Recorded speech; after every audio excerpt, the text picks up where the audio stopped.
All right, everyone, now it's time to talk about the GOP primary for the Arizona gubernatorial slot. You effectively have two candidates there. You've got Kari Lake, and then you have Karen Taylor Robson. I endorse Kari Lake. Donald Trump has done so, and that is meaningful, but there's something now, as of yesterday, that is far more meaningful. Fucking who cares about what Kari Lake's particular ideology is? It's rare for me to say that. Normally I parse through and I go through the specific issues and I try to give them almost like a numeric value. So let's say I disagree on this issue, but it's not meaningful, so I take a point off. I agree on this one mostly, and it's super meaningful, so I give them a couple of points. I really agree on this one, and it's meaningful, so I give them like 5 points. And you can sort of weight candidates according to this. You have to weight them according to the values and beliefs that you have. Party affiliation doesn't enter into it for me because I'm not a member of a party. Trump's endorsement adds like a point to a GOP candidate generally, unless it's Mehmet Oz. His views on guns are a total no-starter for me, and I'm going to keep pointing that out despite the fact that Republican partisans keep hammering me over it. I just don't care. I wouldn't support Mehmet Oz, and if I was in Pennsylvania, I'd be going door to door telling people, just fuck the race, vote for Mickey Mouse, because Bernie Sanders 2.0 versus Mitt Romney 2.0, you can't win. Vote libertarian, I suppose. Vote for Mickey Mouse. Vote for your cock. It doesn't really matter about who wins in that race. It's just not meaningful. But there's a second reason why I would encourage people in Arizona to vote for Kari Lake over Karen Taylor Robson. And that's because Mike Pence has endorsed the latter. I like Trump. I think that he did a good job.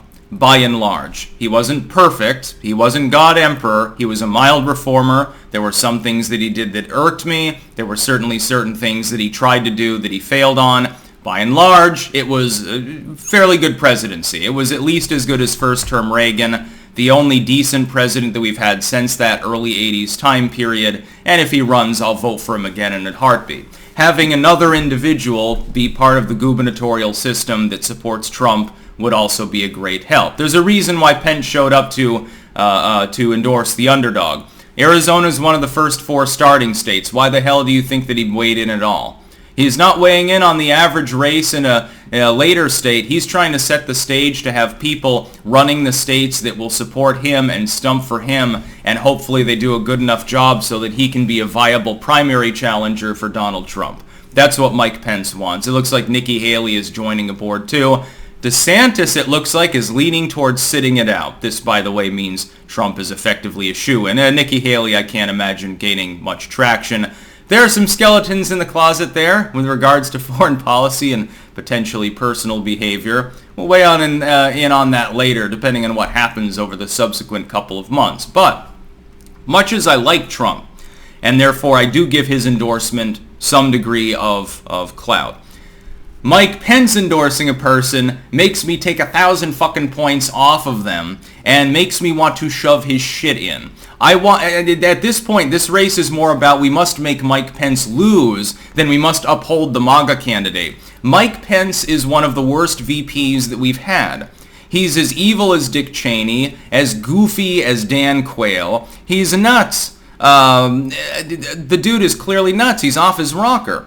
He should disappear quietly from politics. Okay, you had a good run. You were VP. You clearly didn't get along with your boss while you were VP. And now you're chuffing around trying to, I guess, prove some sort of political point. You're endorsing a candidate who's probably 7 to 10 points behind Kari Lake. I don't know how good of a strategy this is. It's like, I just don't see it happening. But that depends partially on turnout. Pence and the other January 6 believers, the hoax insurrectionist believers, are trying to trot this out and say, well, oh my God, we must do something about MAGA. Quick, everyone, including Dems taking a Republican ballot, turn out in large numbers. Oh my God, we must defeat MAGA. That's clearly not the reason for this, though. That's the excuse. I'll tell you why it's not the reason, and we know this. It can't be the reason because the MAGA candidates are winning 9-1. Trump is sweeping House positions. He's sweeping gubernatorial slots. Bannon et al. Have certainly already swept the local level. Defortification is occurring all over the place. Precinct captains are being overhauled, and mayors and governors and lieutenant governors, everything under the sun, judges and shit, sheriffs. They're all being subsumed by MAGA populism. They're chipping away at Democratic support. They're certainly laying waste to the neocons within the GOP. Mike Pence, despite being malevolent, could not possibly be dumb enough to believe that he's going to stand in the way of the evil insurrectionaries by minting one governor. But it does set the stage for a primary battle. If the governor of Arizona is well-liked enough for their own policies and says, here's the next president of the United States, Mike Pence, you should vote for him in the primaries. Isn't that a little bit of a help?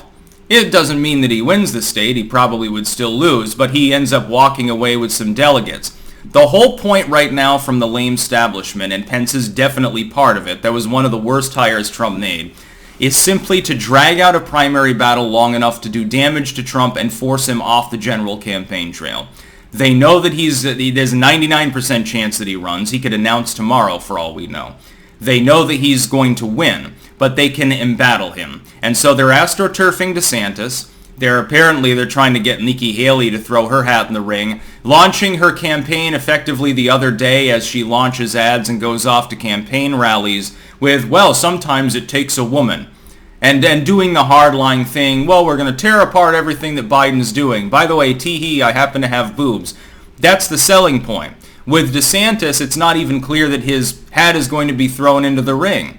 Absent him, of course, Donald Trump hits 65-70% and is unstoppable. But you can embattle him. You can wage a suicide campaign by Pence and by Haley and by others to chip away at his support by creating enough bad blood that a portion of Republicans will then be turned off to the idea of even holding their nose to vote for Trump. Well, this is the final straw. He insulted my candidate that I like so much. Can't you see the strategy playing out in real time? Because Pepperidge Farm sure as fuck can. That's about all. Peace out.